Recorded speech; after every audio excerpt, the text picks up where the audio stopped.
नमस्कार। आज हम बात करने वाले हैं भारत के नए मेडिकल कानूनों के बारे में। वो कानून जो डॉक्टर और मरीज दोनों की जिंदगी पर सीधा असर डालते हैं। चलिए इस दुनिया में थोड़ा अंदर तक चलते हैं। तो इसी बड़े सवाल से शुरू करते हैं। जब किसी की जिंदगी दांव पर लगी हो तो नियम क्या होते हैं? देखिए, ये सिर्फ मोटी मोटी कानूनी किताबों की बात नहीं है। ये वो नियम है, वो सिद्धांत हैं जो तय करते हैं कि हमारा पूरा हेल्थ केयर सिस्टम कैसे चलता है, और सबसे जरूरी, भरोसे की नींव कैसे रखी जाती है। हाल ही में भारत के कई बड़े फाउंडेशनल कानूनों को बदला गया है। तो जाहिर है सवाल उठता है कि इन बदलावों का मेडिकल की दुनिया पर, मतलब डॉक्टरों और मरीजों पर क्या असर पड़ने वाला है। आइए इसी को समझते हैं। ठीक है, तो सबसे पहले बात करते हैं सबसे अहम चीज की, जिम्मेदारी की। जब इलाज के दौरान कुछ गलत हो जाए तो कानून की नजर में क्या होता है? इसी को कहते हैं हानि, लापरवाही और दायित्व। तो कानून की भाषा में ना, चोट और गंभीर चोट में बड़ा फर्क है। गंभीर चोट, जिसे ग्रीवस हर्ट कहते हैं, इसका मतलब है कोई सीरियस इंजरी, जैसे हड्डी टूट जाना या कोई परमानेंट डिसेबिलिटी हो जाना। और यह फर्क जानना बहुत जरूरी है, क्योंकि इसी से तय होता है कि मामला कितना गंभीर है। और पता है, इसको याद रखने का एक बहुत ही मजेदार तरीका है। सेक्शन में जो जे है ना, बस उसे ज्यादा चोट से जोड़ लीजिए। जे फॉर ज्यादा चोट, है ना सिंपल। अब आते हैं एक बहुत ही गंभीर टॉपिक पर, धारा 115। ये उस सिचुएशन के बारे में है जहां किसी की लापरवाही की वजह से किसी की जान चली जाती है। ये किसी भी मेडिकल प्रोफेशनल के लिए जिम्मेदारी का सबसे बड़ा इम्तिहान होता है। और इस सेक्शन नंबर को याद रखने की भी एक कमाल की ट्रिक है। नंबर है 115, ठीक? तो इसे ऐसे देखिए, एक गलती जिससे हुई एक मौत और सजा हो सकती है 5 साल तक की, 115। ये सीधे सीधे पूरे प्रोसेस को नंबर में ही बता देता है। अच्छा, एक सवाल उठता है, क्या बच्चों पर भी यही नियम लागू होते हैं? तो जवाब है नहीं। कानून बच्चों को बिल्कुल अलग नज़र से देखता है। 7 साल से कम उम्र के बच्चे की तो कोई क्रिमिनल लायबिलिटी होती ही नहीं। लेकिन अगर बच्चा 7 से 12 साल के बीच का है, तो ये देखा जाता है कि क्या वो इतना समझदार था कि अपने काम के नतीजों को समझ सके। और हाँ, इन सेक्शंस को याद रखने के लिए भी हमारे पास कुछ ट्रिक्स हैं। देखिए, सेक्शन 86 के लिए सोचिए कि 6 को अगर उल्टा करें तो वो 8 जैसा लगता है। हो गया 86। और सेक्शन 87 तो और भी आसान है। 7 तो 8 से पहले ही आता है। ये छोटे छोटे निमोनिक्स बड़ी बड़ी कानूनी धाराओं को याद रखने में बहुत काम आते हैं। चलिए, हमने जिम्मेदारी की बात तो कर ली, लेकिन जब कोई घटना हो जाती है तो उसके बाद कानूनी कार्रवाई होती कैसे है? अब हम बात करेंगे कानून के प्रोसीजरल पार्ट की। मतलब जब किसी केस की जांच होती है तो सबूत कैसे जमा किए जाते हैं, पूरी प्रक्रिया क्या होती है। देखिए, जब भी कोई अननेचुरल डेथ होती है तो एक ऑफिशियल जांच होती है, जिसे इंक्वेस्ट कहते हैं। ये 2 तरह की होती है। एक होती है पुलिस इंक्वेस्ट, जो आमतौर पर सुसाइड, एक्सीडेंट या जलने जैसे मामलों में होती है, और दूसरी होती है मजिस्ट्रेट इंक्वेस्ट, जो ज्यादा सेंसिटिव मामलों में होती है, जैसे कस्टडी में हुई मौत या दहेज से जुड़े मामले।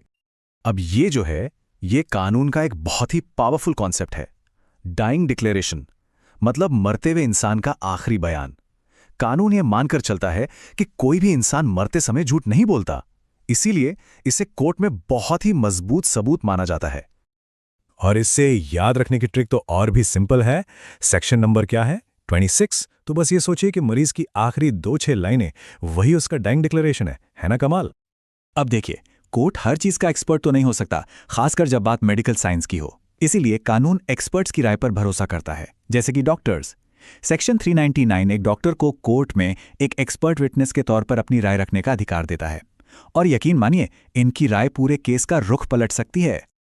और हाँ, इस सेक्शन को भी याद रखने की एक मजेदार ट्रिक है। नंबर है 39। तो इसे ऐसे सोचिए, एमबीबीएस के 3 साल और पीजी की 9 मुश्किल परीक्षाएं, इनको पास करके ही तो कोई एक्सपर्ट बनता है। तो अभी तक हमने बात की बेसिक क्रिमिनल और प्रोसीजरल कानूनों की। अब जरा कुछ ऐसे स्पेशल कानूनों पर नजर डालते हैं जो खास तौर पर आज की मॉडर्न मेडिसिन और हेल्थ केयर की चुनौतियों से निपटने के लिए बनाए गए हैं। ये जो कानून हैं, ये सब मरीजों के अधिकारों और उनकी सहमति को प्रोटेक्ट करने के लिए हैं। एक एक करके देखते हैं। पीसीपीएनडीटी एक्ट, जो जन्म से पहले लिंग की जांच पर रोक लगाता है। पीओसीओ एक्ट, जो बच्चों को सेक्सुअल अपराधों से बचाता है।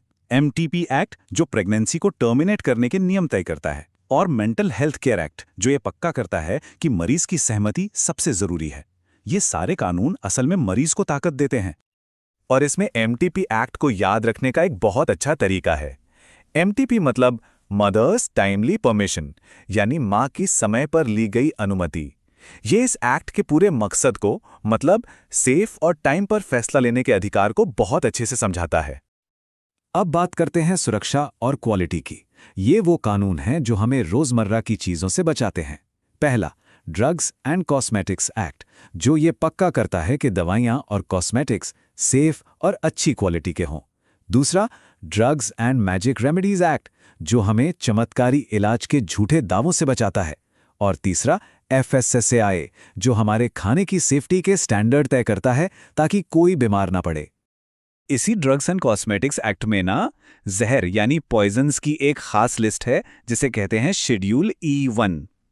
और इसको याद रखने की ट्रिक तो एकदम देसी है। E1 मतलब 1 नंबर जहर। कितना आसान और असरदार है। देखिए, हॉस्पिटल में सेफ्टी का मतलब सिर्फ अच्छा इलाज ही नहीं होता, वहां से निकलने वाले मेडिकल कचरे को सही तरीके से मैनेज करना भी उतना ही जरूरी है। ये जो कलर कोडिंग सिस्टम है ना, पीला, लाल, नीला, सफेद, ये पक्का करता है कि हर तरह के कचरे को अलग अलग और सुरक्षित तरीके से ठिकाने लगाया जाए ताकि इन्फेक्शन फैलने का कोई खतरा न हो। तो सवाल ये है कि इन रंगों का सीक्वेंस कैसे याद रखें? Yellow, red, blue, white. इसके लिए एक बहुत ही हेल्दी लाइन है, योगा रूटीन बेस्ट वे।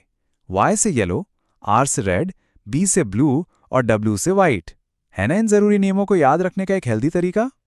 तो आखिर में इन सारे कानूनों और सेक्शंस का मतलब क्या है?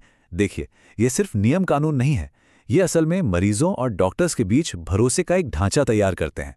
एक ऐसा भरोसा जो एक सेफ, ट्रांसपेरेंट